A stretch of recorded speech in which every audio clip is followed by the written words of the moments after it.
Tonight we're going to be discussing how we should be eating for the most of our lives. If we have three circles, I would say paleo is one of those circles, and then two more circles are foods that inflame in general, and then another is another circle that foods that inflame specifically. So one of the tests that we do here checks for food sensitivity, and we want to make sure that we're eating foods that don't that do not inflame us, and we need to identify those foods. And so it could be a healthy food, it could be avocado, it could be pecans, it could be chicken, it could be whatever. And so the thing is that what do we need to do to not inflame our bodies? Time magazine did a whole magazine just on inflammation.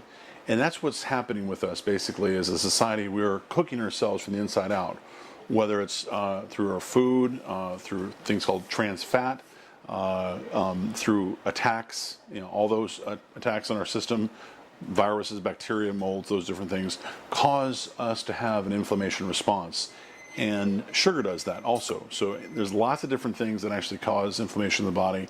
Tonight we're going to talk about and look at a wonderful video called Love Paleo, and you'll see where a lot of different symptoms have resulted in a total transformation as far as people's health by just stopping eating the foods that cause inflammation. And so really excited tonight about watching this video, one of my favorites, and hopefully you'll get some information out of this as well. So great that you all are here. Sure, my pleasure. There's plenty of it, so dig in. I was definitely the sickest I've ever been.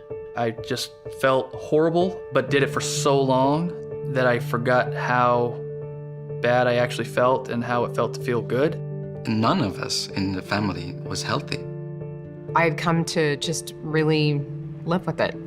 It became part of my life. At this point, it's an intervention. The thing is everyone is so sick in this country. Our food system is so broken. If you're not fueling your body right, it'll break down at some point. People are encountering higher rates of heart disease than ever before, even though we've had 30 years of this low-fat diet mantra. They have no idea that by eating that's tied to their migraines. The problem isn't some sort of psychological frailty, it's a physiological imbalance. We're always digesting and never building. Conventional wisdom says do this, everybody does it, and it ends up all crappy.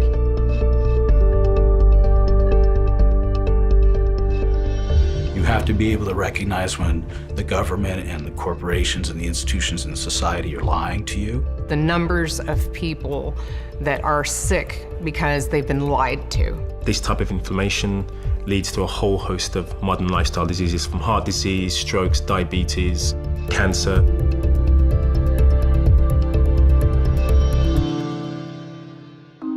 I saw studies that were done 20 years ago, 30 years ago, that supported the improvements in health from a paleo-type lifestyle. We used to be instinctual creatures. What would common sense dictate would be the best diet for us as a species? How about we take away some of these industrial processes? It's about eating real food. If we'd have known what we know now, like 10 or 15 years ago, we would have changed, someone's life that's really close to us. It's a sad statement about the health of our population when people consider walking from one place to the other an exercise.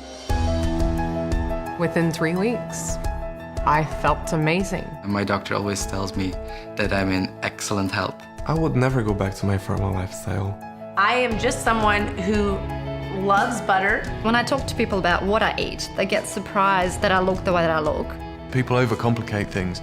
It's just natural food. It has changed my life in so many ways. Individuals try this dietary approach and have fundamental changes in not just their weight, but their wellness, their energy, their well-being. If you look at their blood work, that generally improves as well. What's the downside to that?